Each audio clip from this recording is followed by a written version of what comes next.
There's a lot that you have to think about when it comes to researching homes here in Italy, but in today's video, I'm sharing what no one really talks about, which I have learned through 7 years of renting properties here in Italy.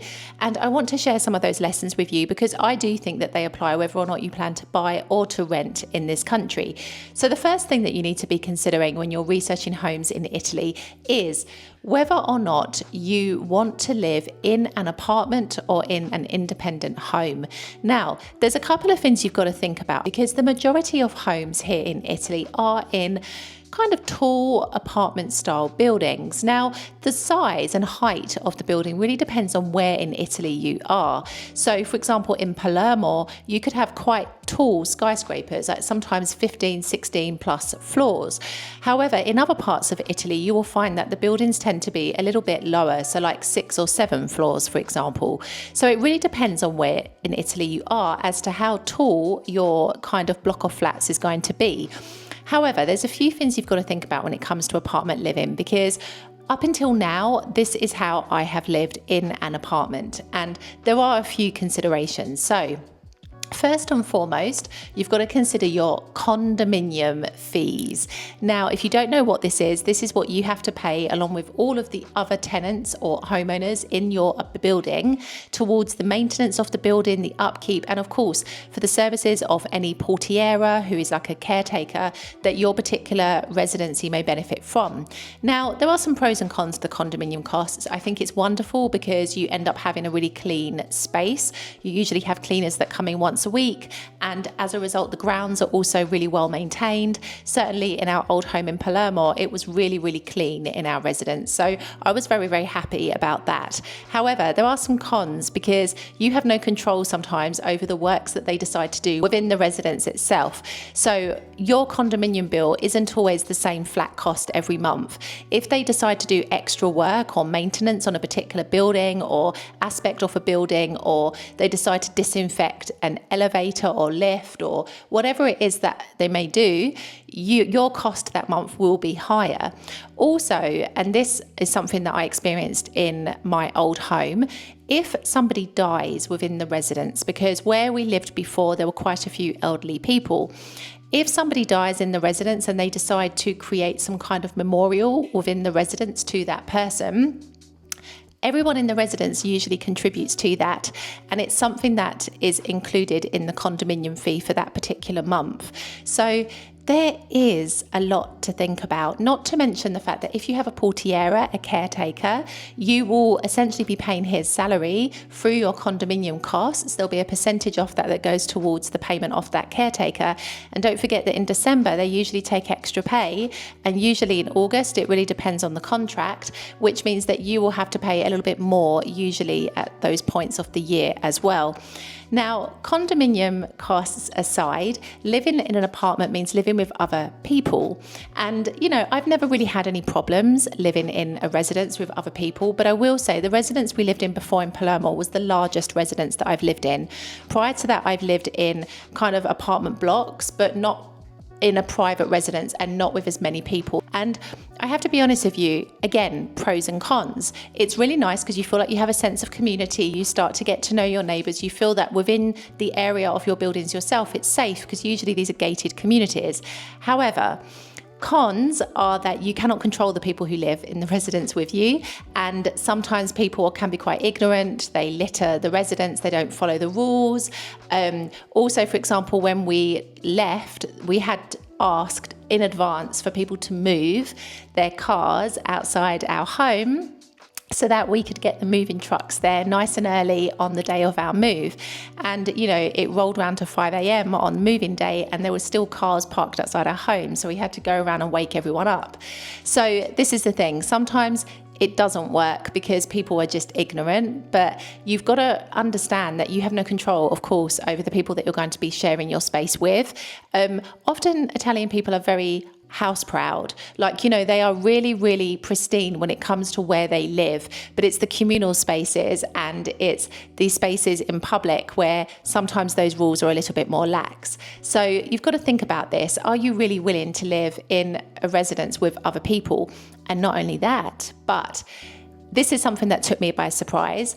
When I first moved here, I couldn't wrap my head around the fact that there are sometimes offices and even doctors' surgeries in the same building block as people's homes. So this is a really common thing. You will have an apartment block, and within that apartment block, there are some offices, or there is a doctor's surgery, or whatever it may be. So you've got to consider this, because maybe you don't like the idea of the fact that people can access your building block at any time of the day to go to this office or to go to the doctor's surgery, for example. It's not as secure necessarily as it would be if only the residents have access to that building. So this is something else that you need to pay attention to. Do you like the idea of living in a block with offices and or doctors' surgeries, even if it could be really, really convenient? Think about it from a security perspective. How does it make you feel?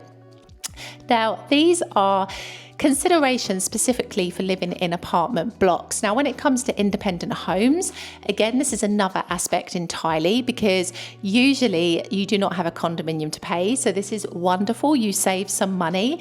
However, depending on whether you rent or buy, you are going to have to pay a lot more for the upkeep usually, because you're going to have outdoor spaces to maintain. Usually you're going to have a larger home to look after. And also, you've got to think about the fact that you're not necessarily going to have the same sense of community as you would in a residence, unless you have neighbours who are pretty close to you. So there are pros and cons to both ways of living, but I think you must consider this, because a lot of people don't.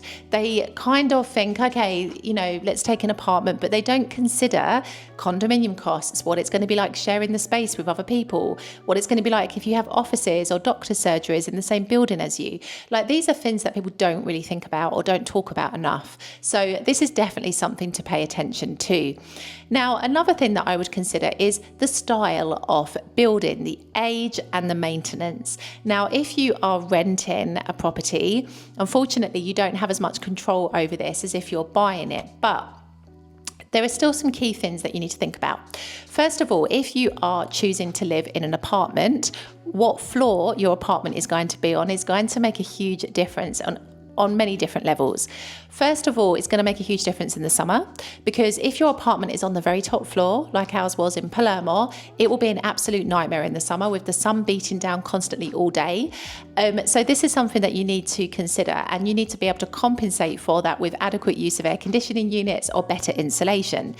Now, also what you might want to consider is being on the top floor does have its pros. It's usually quieter because you don't have anybody on top of you. However, it is usually colder in the winter because the heat escapes up and you don't have anyone on top of you to try to add to the insulation.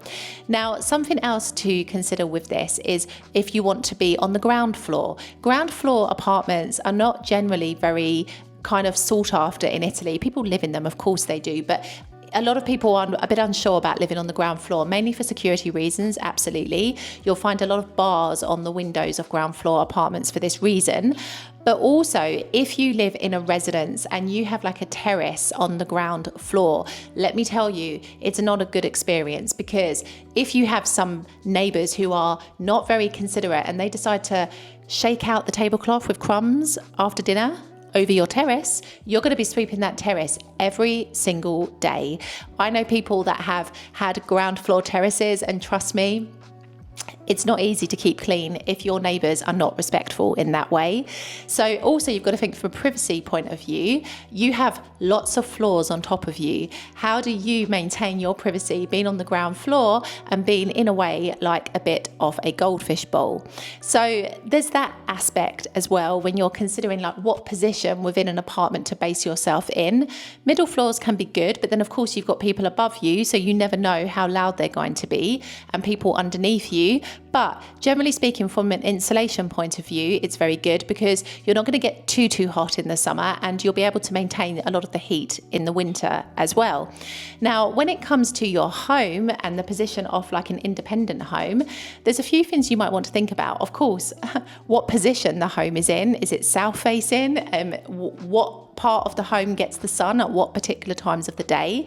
This is going to be super important, especially in the summer, because the summers in Italy are crazily hot. You've seen it on the news this year, but this is not a new phenomenon. Like every year, temperatures have exceeded 40 degrees, and it's really difficult to manage everyday life with these kinds of temperatures. Now, I will say to you that if you are looking into an independent home, you've got to think about the positioning and where the sun is going to enter into your home. Also, what the home is made from. So this sounds a bit strange, but if you have stone walls and you don't get a lot of sun in your rooms are going to feel fresh as a daisy in the summer. So I've got stone walls in my office, and honestly, it's like natural free air conditioning. It's fantastic. I've not had to put a fan on once, and trust me, outside it's blimmin' boiling. So I'm super happy about this. Of course, there are cons to this. In the winter, I have to be careful for damp and mold, but during the summer, it's beautiful, and you can manage those other conditions with the humidity at other times of the year.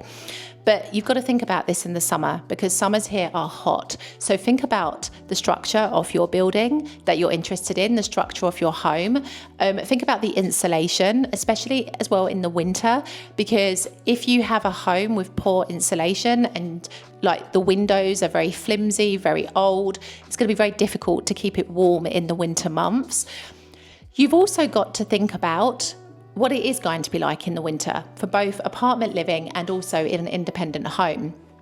Italy has a lot of humidity, especially here in the south, especially in high up locations as well. And so you've got to think how you're going to manage that. I think there are so many homes here that suffer from problems with mold. Like, even when we were looking for properties, there were so many properties that had some kind of a mold problem.